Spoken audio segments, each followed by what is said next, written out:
Olá, sejam bem-vindos, sejam bem-vindas a mais uma aula de física da nossa disciplina Física Aplicada à Biologia. Esta é a nossa segunda e última aula do quarto módulo, o módulo que trata da física nuclear e da física das radiações ionizantes. O tema da aula de hoje são as grandezas radiológicas. Nós, físicos, entendemos que a palavra grandeza, por definição, é o atributo de um fenômeno, corpo ou substância que pode ser qualitativamente distinguido e quantitativamente determinado, sendo expressa por um valor numérico multiplicado por uma unidade. Assim, por exemplo, o comprimento é uma grandeza e metro é a unidade que pode ser empregada para medir um dado comprimento. Nesta linha de pensamento, nós vamos aprender um pouquinho hoje sobre as grandezas relacionadas à física das radiações ionizantes. Em nossa última videoaula, nós discutimos como os raios-x foram descobertos por Röntgen em 1895 e a radioatividade por Becquerel no início de 1896. Iniciou-se, assim, o uso desenfreado das radiações ionizantes para tirar radiografias de tudo, muitas vezes por curiosidade, muitas vezes para tirar pintas ou manchas de nascença e por aí afora. Haviam sido criadas fábricas de tubos de raio-x sem nenhum controle, em garagens e lá no fundo dos quintais. Não demorou muito para que os pesquisadores percebessem que estavam diante de um agente extremamente potente, com aplicações imensas, mas que também poderia causar danos à saúde. Entretanto, decorreram 30 anos desde a descoberta dos raios-x até a tomada da decisão para criar uma comissão que tratasse das questões relativas às radiações ionizantes, principalmente no que concerne ao desenvolvimento de equipamentos, aos protocolos para medir níveis de radiação e aos cuidados ao se trabalhar com ela.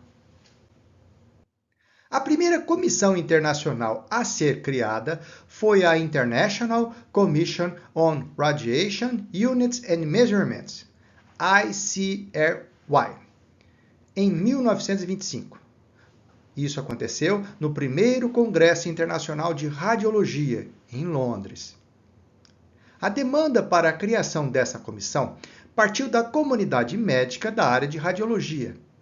Como o próprio nome diz, ela tinha por finalidade estabelecer grandezas e unidades da física das radiações.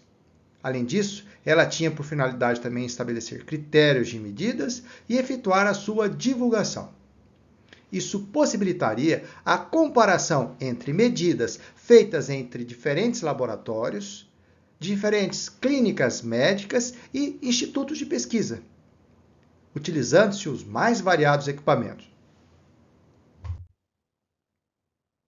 3 anos depois, em 1928, uma segunda comissão internacional, estou me referindo à International Commission on Radiological Protection, ICRP. Ela foi criada no segundo Congresso Internacional de Radiologia, agora em Estocolmo. Essa comissão nasceu com a incumbência de elaborar normas de proteção radiológica e estabelecer limites de exposição à radiação ionizante para o chamado indivíduo ocupacionalmente exposto e também para o público em geral. Em nossa última videoaula, eu apresentei para vocês a lei do decaimento exponencial. Claro, escrita em termos do número de átomos π remanescentes em uma amostra radioativa. Entretanto, é importante que eu diga a vocês que, do ponto de vista prático, diferenciar o número de átomos π do número de átomos filho durante o processo de decaimento radioativo de uma amostra, a partir da equação N de T, é um processo meio que inviável, pois para poder fazer isso, iríamos precisar diferenciar a massa dos átomos π remanescentes da massa dos átomos filho, produto do decaimento. Porém, a diferença de massa entre o átomo π e o átomo filho é extremamente pequena, impossível de ser determinado usando uma balança. E sem contar que o átomo π e filho estão todo mundo junto lá naquela amostra. Não dá para você separá-los. nesse sentido, para avaliar se uma amostra está muito ativa, ou seja, está no início dos decaimentos, ou se está pouco ativa, isso é, está próximo ao fim dos decaimentos possíveis para aquela amostra, então foi criado o conceito de atividade de uma amostra radioativa. A atividade é uma grandeza fundamental na física das radiações porque quantifica a intensidade da radiação emitida por uma fonte. Ela mede o número de desintegrações nucleares que ocorrem por unidade de tempo. Está diretamente relacionada à quantidade de material radioativo presente e ao seu comportamento ao longo do tempo. Então, como que ela é calculada? Ela é calculada multiplicando o lambda, que é aquela constante que nós apresentamos para vocês na aula passada, né, pelo número de radionucleidos remanescente, como está ilustrado aqui nessa equação em tela. Esta equação também pode ser aplicada ao instante inicial das observações. Neste caso, ela assume a forma em tela, que é essa daqui, ó. Nesta equação, A0 representa a atividade inicial e N0 representa o número de átomos π naquele instante.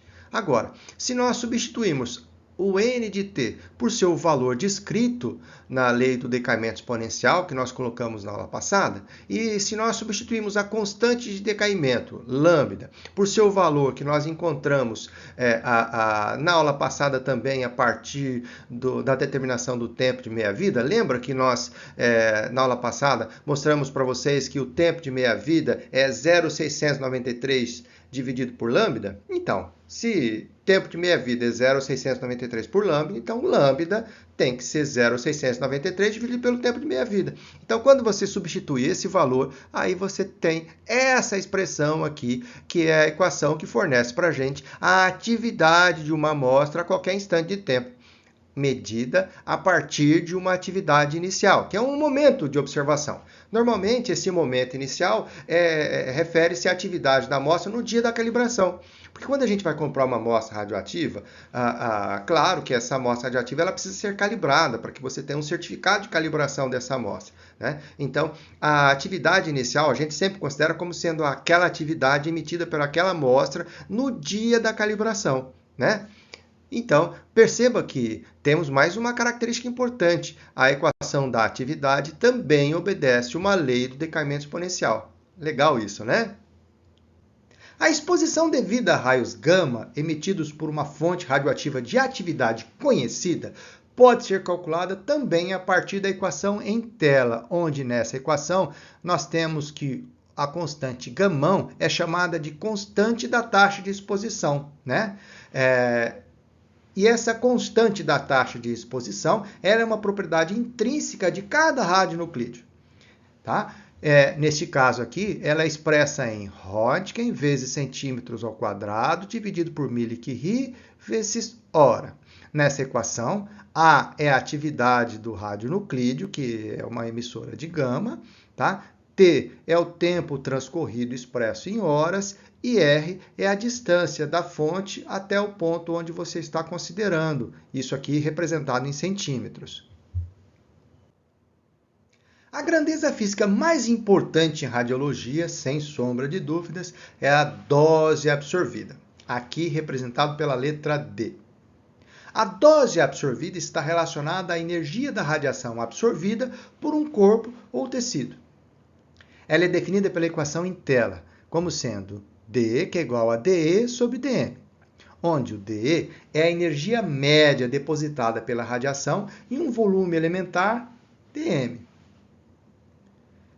Ele foi introduzido pela ICRP de 1950 para ser usada principalmente em radioterapia, para o tratamento de tumores. Naquela época, esse tipo de tratamento ainda estava em estudo. E aí a gente precisava saber exatamente qual é a quantidade de energia que precisava ser fornecida ao tumor para a gente poder matar as células malignas.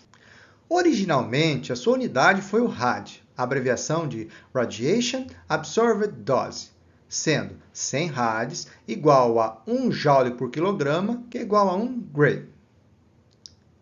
A definição da unidade RAD foi estabelecida levando em conta que uma exposição à radiação X de 1 Röntgen com uma energia na faixa dos raios-x usados em diagnóstico, resulta em uma dose absorvida de 1 rad no tecido mole. Já para o osso, resultava em uma dose absorvida de aproximadamente 6 rads. E é este o motivo do contraste entre o músculo e o osso em radiografias médicas. A partir da ICRP de 1975, foi recomendada a substituição dessa unidade rad pelo Gray no sistema internacional. Como exemplo, temos que em uma sessão de radioterapia, o tumor é, em geral, irradiado com uma dose absorvida de radiação de no máximo 2 grays por sessão. E lembrando que 2 grays corresponde mais ou menos 200 rads, né? Além disso, a dose total prescrita para o paciente vai girar em torno de 50 a 70 grays. Além disso, a dose letal, que é aquela que mata 50% dos seres humanos expostos dentro de um intervalo de 30 dias, né, é mais ou menos 4 grays. Na física médica, é muito comum a gente ainda utilizar o centigray, uma vez que 1 centigray é igual a 1 rad. Assim, o valor numérico continua a ser o mesmo da época em que a dose era prescrita em rad. A dose absorvida também pode ser calculada a partir da exposição à radiação emitida por um radionuclídeo qualquer. Para isso, a gente precisa incorporar ao cálculo da exposição o chamado fator de conversão de dose.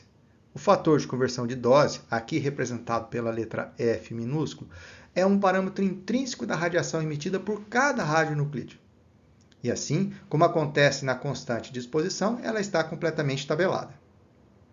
Além disso, ela está associada à razão entre a dose absorvida por essa radiação no ar em relação à dose absorvida por essa mesma radiação quando ela está no tecido mole. A unidade de medida dela é o centigray por Röntgen. Neste momento, é importante que eu chame a sua atenção para o fato de que tanto a exposição quanto a dose absorvida são grandezas físicas. Neste contexto, elas não levam em conta o impacto biológico dessa radiação no organismo humano. Por esse motivo, a física médica sentiu a necessidade de definir as chamadas grandezas de proteção radiológica.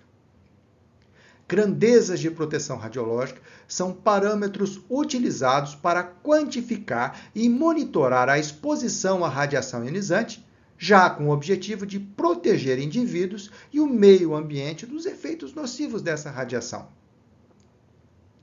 Essas grandezas são definidas com base em princípios da física, biologia e epidemiologia, e têm como foco principal avaliar os riscos à saúde, permitindo o controle e a otimização das práticas que envolvem radiação ionizante. As grandezas de proteção radiológica são classificadas em grandezas fundamentais e grandezas operacionais. Vamos começar falando das grandezas de proteção radiológica fundamentais. As grandezas de proteção radiológicas fundamentais são a chamada dose equivalente e a dose efetiva. Nesse slide, vamos falar da chamada dose equivalente. A dose equivalente, aqui representada pela letra H, é uma grandeza de proteção que também avalia a dose de radiação absorvida, porém, levando em conta o tipo e a energia da radiação. Isso é feito multiplicando a grandeza física dose absorvida por um fator de ponderação específico da radiação incidente. A dose equivalente ela foi definida pela ICRP 60, de 1990, e possui como unidade o sievert. E, consequentemente, o fator de ponderação, que aqui é representado pela letra ômega R, possui como unidade de medida o sievert por Gray. Na imagem em tela, temos o valor do fator de ponderação definido pela ICRP de 1990 para as radiações ionizantes que a gente conhece. Na sequência, vamos falar da dose efetiva, aqui representado pela letra E maiúsculo. A dose efetiva é a grandeza de proteção radiológica utilizada para quantificar o risco biológico associado à exposição à radiação ionizante. ela considera não apenas a quantidade de energia depositada nos tecidos do corpo por uma determinada radiação específica, como acontece na dose equivalente, mas também a sensibilidade específica de cada órgão ou tecido. Este resultado é alcançado incorporando ao valor da dose equivalente um fator de ponderação específico representado pela letra ômega T, que por sua vez reflete a sensibilidade de diferentes órgãos e tecidos à radiação. Por exemplo, tecidos como pulmões ou medula óssea têm maior sensibilidade do que os ossos. Agora, quando mais de um tecido é exposto à radiação ionizante, a dose efetiva, então, ela passa a ser calculada pela soma ponderada das doses efetivas individuais. A dose efetiva ela foi definida pela ICRP 60 de 1990 e possui como unidade de medida o sievert. Neste caso, o fator de ponderação ômega-T ele é adimensional. Já as grandezas operacionais são usadas para estimar e monitorar a dose em condições de trabalho. Elas são medidas diretamente com instrumentos de monitoração radiológica e são expressas em termos das suas taxas temporais. Ou seja, valor da grandeza dividido pelo tempo transcorrido. As mais comuns envolvendo o equivalente de dose são a taxa de equivalente de dose, ou H-10, que por sua vez mede a exposição em um ponto específico, considerando a radiação penetrante, e esse ponto específico aqui no caso do H-10 é 10 centímetros da fonte, Aí depois temos ainda a taxa de equivalente de dose direcional, que é o H', que mede a exposição em uma direção específica, e é muito útil em campos de radiação anisotrópicos, como é o caso dos difratores de raio-x usado na física médica. E temos ainda o equivalente de dose individual, que é o H/P, que avalia a dose recebida por um trabalhador em um ponto do seu corpo, como o tórax ou as suas extremidades. Como exemplo, eu gostaria de fazer um estudo de caso. Considere que nós temos uma fonte radioativa de césio-137. O césio-137 ele é emissor de partícula beta e gama. Esta fonte de césio ela tem uma atividade de 50 mQ. O césio-137 ele tem uma constante da taxa de exposição tabelada, que vale 3,29 Röntgen centímetro ao quadrado dividido por mQ vezes hora. Além disso, o césio-137 também tem o fator de conversão de dose tabelado, e ele vale 1,098 centigray por Röntgen. Nessas condições, nosso trabalho é determinar o valor da dose efetiva absorvida por uma pessoa localizada a uma distância de 100 centímetros dessa fonte. Além disso, nós temos que considerar que o tempo total de exposição foi 0,1 hora. Além disso, devemos considerar também que nós temos aqui uma exposição de corpo inteiro. Para a gente resolver esse problema, nós devemos lembrar que a dose efetiva é calculada a partir da dose equivalente, que por sua vez é calculada a partir da dose absorvida. Então, nós vamos fazer o problema de trás para frente. Vamos começar pela dose absorvida. Ela é calculada por essa equação que está aqui em tela. A única coisa que temos que fazer é substituir os valores que nos foi informado. O gamão, na sequência a atividade, expresso em mQ, na sequência o tempo expresso em hora e a distância expressa em centímetros. Fazendo os cálculos, o resultado dá 15,8 microgray. Lembre-se, esse cent do centigray aqui vale 10 a menos 2, tá bem? Você não pode esquecer que esse Czinho aqui vale 10 a menos 2 durante o cálculo, tá bom? Na sequência, nós vamos para o cálculo da dose equivalente, aquela que leva em consideração o tipo e a energia da radiação. Vamos lembrar que o césio-137 emite partículas beta e raio gama. Logo, o fator de ponderação ômega-R é simplesmente 1 sievert por gray. Com isso, a dose equivalente vai ser simplesmente 15,8 microsievert. E por fim, nós vamos para o cálculo da dose efetiva, aquele que leva em conta a sensibilidade específica de cada tecido.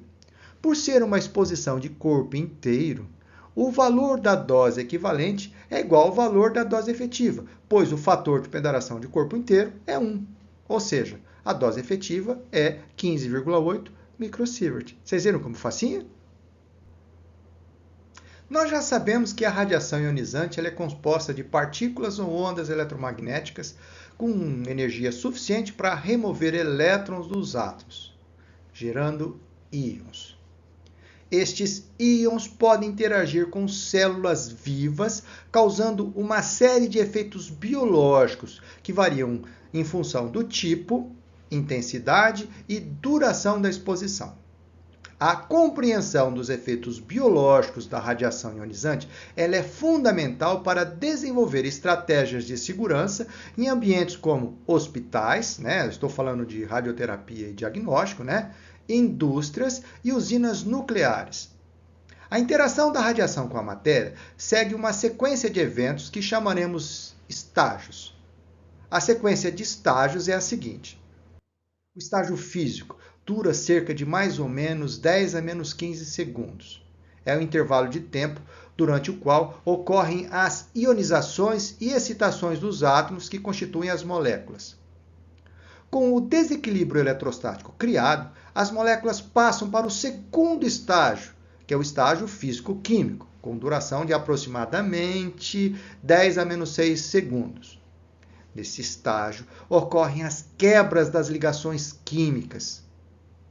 E com a existência de fragmentos de moléculas, o sistema passa para o terceiro estágio, que é o estágio químico, que tem duração de poucos segundos. Nesse estágio, os fragmentos de moléculas se ligam a outras moléculas, algumas delas importantes, como, por exemplo, proteínas ou enzimas. E, por fim, tem o estágio biológico, com duração de dias, semanas ou até mesmo anos, quando surgem os efeitos bioquímicos ou fisiológicos que produzem alterações morfológicas e funcionais nos órgãos. Os mecanismos de ação das radiações ionizantes podem provocar no tecido biológico danos que são diretos e danos que são indiretos. No mecanismo direto, a radiação ionizante age diretamente nas moléculas importantes, como as do DNA, principal constituinte dos cromossomos, do núcleo das células. Já no mecanismo indireto, a radiação ionizante age diretamente nas moléculas de água ao seu redor, produzindo componentes reativos, como, por exemplo, radicais livres. Os radicais livres são muito instáveis, reagem rapidamente com outros átomos ou moléculas, capturando elétrons para ganhar estabilidade. Os átomos ou moléculas que perderam elétrons, por sua vez, também tornam-se radicais livres, iniciando inclusive uma reação em cadeia, que pode afetar inclusive o DNA das células.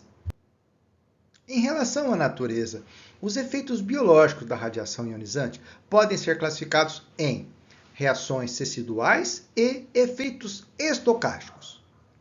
As reações teciduais da radiação ionizante, também chamadas de efeitos determinísticos, são alterações nos tecidos e órgãos causados pela exposição a doses relativamente altas de radiação ionizante.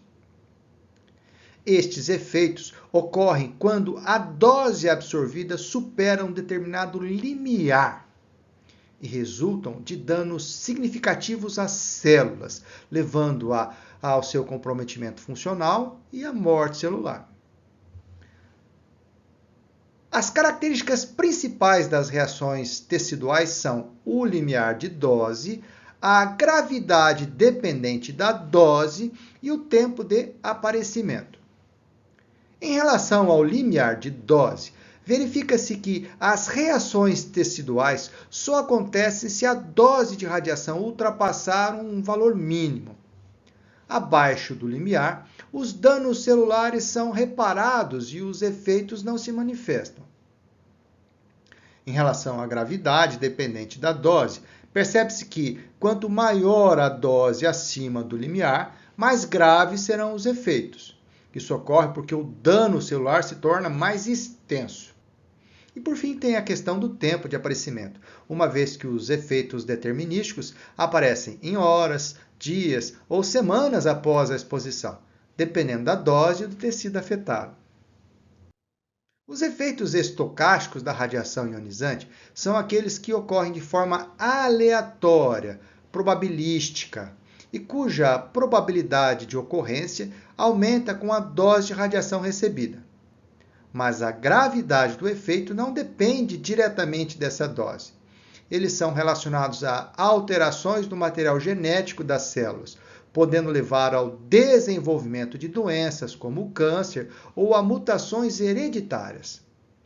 As características principais desses efeitos são a probabilidade dependente da dose e a gravidade independente da dose. Na probabilidade dependente da dose, temos que, quanto maior a dose de radiação, maior a chance de ocorrerem o efeito. No entanto, não há um limiar mínimo estabelecido, ou seja, mesmo doses muito baixas podem causar esses efeitos, embora com menor probabilidade. Já na gravidade independente da dose, temos que a severidade do efeito, por exemplo, o tipo de câncer, não é dependente da quantidade de radiação recebida.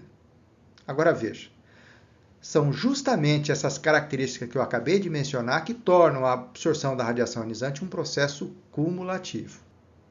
E por fim, eu gostaria de falar a respeito dos princípios de proteção radiológica. Os princípios de proteção radiológica são diretrizes fundamentais utilizadas para minimizar os riscos associados à exposição à radiação ionizante. Essas diretrizes, elas são aplicadas para proteger tanto os trabalhadores que lidam com a radiação, quanto o público em geral e o meio ambiente. A base dessas normas, ela vem sendo desenvolvida pela ICRP ao longo dos anos e está fundamentada em 3 princípios fundamentais. Vamos iniciar falando do primeiro princípio, que é o princípio da justificação. O princípio da justificação rege que toda prática que envolve exposição à radiação ionizante deve ser justificada. Ou seja, deve proporcionar um benefício maior do que os riscos associados. Isso significa que a introdução de qualquer uso de radiação deve ser avaliada cuidadosamente para garantir que a sua implementação traga vantagens significativas para a sociedade e para os indivíduos. Por exemplo, a utilização de exames radiológicos só é recomendada quando eles têm um impacto positivo no diagnóstico ou tratamento de uma doença. O segundo princípio é o princípio da otimização. O princípio da otimização exige que a exposição à radiação ionizante deve ser tão baixa quanto razoavelmente possível, levando-se em consideração fatores econômicos, sociais e tecnológicos.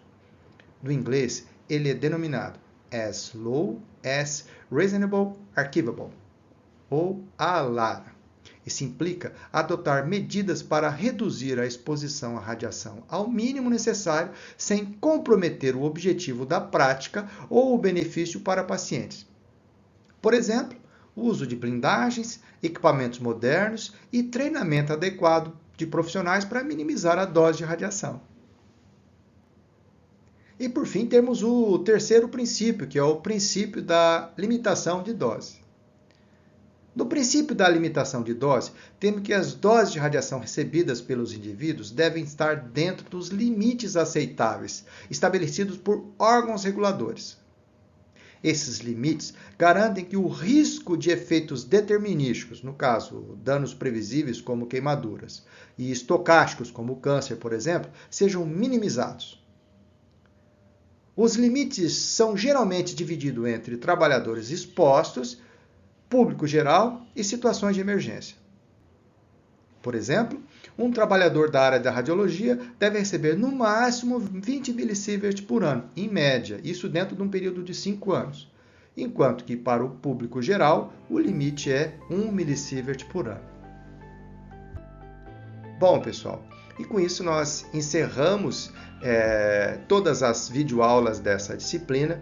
Espero ter contribuído com vocês e fico à sua disposição. Um abraço!